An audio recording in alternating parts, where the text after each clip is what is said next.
কাশ্মীরের সৌন্দর্যের কথা আমরা কে না জানি, কিন্তু বাংলাদেশেও কাশ্মীরের সৌন্দর্যের ছোট্ট ভূমি তৈরি হয়েছে যা আমাদের অনেকেরই অজানা। তবে বর্তমানে প্রতিদিন হাজার হাজার পর্যটক ভিড় করে এই বাংলাদেশের ছোট্ট কাশ্মীর খ্যাত ভোলাগঞ্জ সাদা পাথর।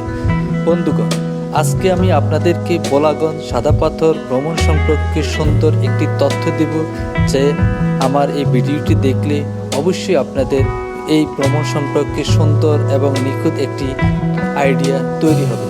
চলুন তাহলে কথা না বাড়িয়ে শুরু করি কিভাবে আপনি ভোলাগঞ্জ সাদা পাথর ভ্রমণ করবেন সেই সম্পর্কে।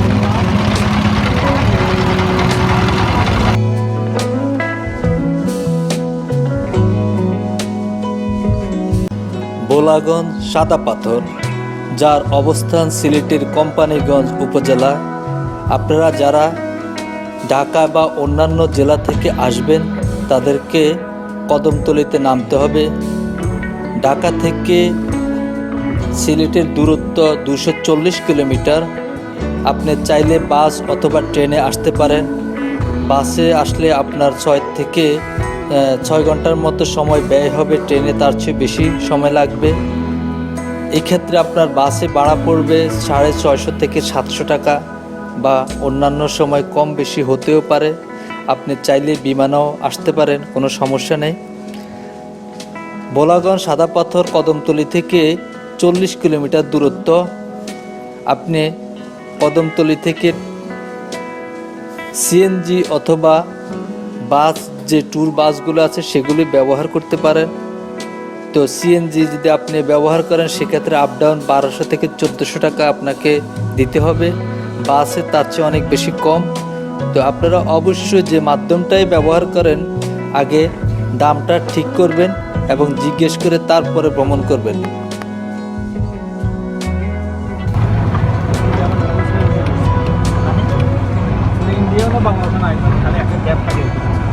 আমরা যে ভিডিওটি তৈরি করতেছি সেখানে আমরা 3 জন এই ট্যুরে অংশগ্রহণ করেছি। তো আমরা এখন সাদা পাথরের যে মূল সড়ক সেখানে নেমে গেছি। এখন আমাদেরকে নৌকায় করে সাদা পাথরের যে মূল যে স্পট সেখানে যেতে হবে। তো আমরা এখন একটি নৌকা ঠিক করব। একটি নৌকাতে 8 জন নেওয়া যায় সর্বোচ্চ। আপনারা চাইলে যদি একা না পারেন কাউকে শেয়ার করতে পারেন। সেক্ষেত্রে অবশ্যই ভালো কাউকে শেয়ার করবেন, না হলে হয়তো আপনার বিপদ হতে পারে। চলুন তাহলে।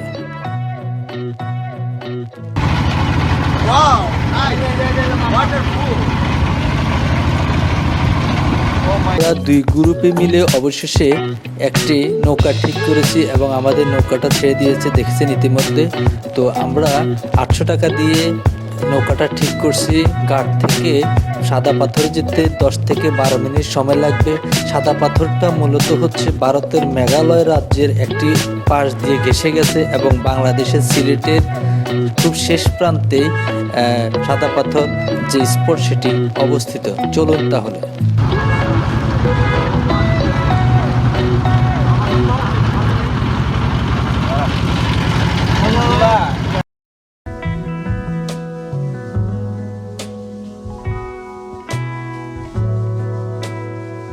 অবশেষে আমরা আমাদের যে গন্তব্যস্থান সাদা পাথর সেখানে এসে নামলাম এবং সাদা পাথরের যে সৌন্দর্য সেটা আমরা উপভোগ করতেছি। এখানকার যে ঝর্ণার যে পানিগুলা, এগুলো মূলত ইন্ডিয়া থেকে ভেসে আসতেছে। তো পানিগুলা অনেক ঠান্ডা। আপনারা যারা এখানে নামবেন অবশ্যই সতর্ক থাকবেন, কারণ পানি যেমন ঠান্ডা ঠিক তেমনি পাথরগুলো অনেক পিচ্ছিল। আপনার যে কোনো মুহূর্তে একটি দুর্ঘটনা ঘটতে পারে, সেক্ষেত্রে সবাই সাবধান থাকবেন। চাইলে এখান থেকে আপনারা কিছু কিনে বাড়ির জন্য নিয়ে যেতে পারেন। আর এখানে যে বেডগুলো আছে সেগুলো ভাড়া করতে গেলে 100 থেকে 200 টাকা পর্যন্ত আপনাকে গুনতে হবে পার আওয়ার।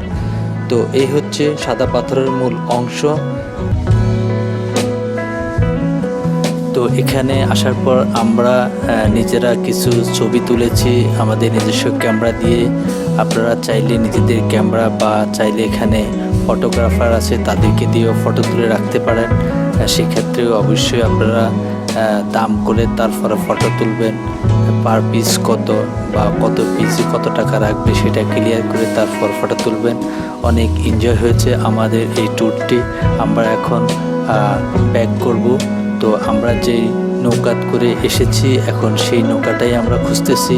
নৌকাটা আসলে আমরা সেই নৌকা দিয়ে চলে যাব। এখানে আরেকটা জিনিস বলে রাখতে ভালো, সেটা হচ্ছে আপনারা অবশ্যই যে নৌকায় করে আসবেন সেই নৌকাওয়ালার নাম্বারটা নিয়ে রাখবেন। সেক্ষেত্রে আপনারা তাকে ফোন করে পাবেন। তারপরে আমরা যে নৌকায় করে আসছি সেই নৌকাওয়ালাকে আমরা ফোন দিয়ে অবশেষে তাকে পেলাম এবং তার নৌকা দিয়ে আমরা আবার ব্যাক করলাম।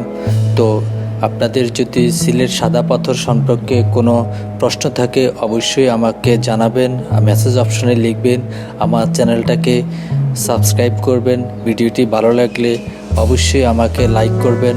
তো দেখা হবে নতুন আরও কোনো একটি ভিডিও নিয়ে, কোনো একটি বিষয় নিয়ে। আজকের মতো এখানেই বিদায়। আল্লাহ হাফেজ।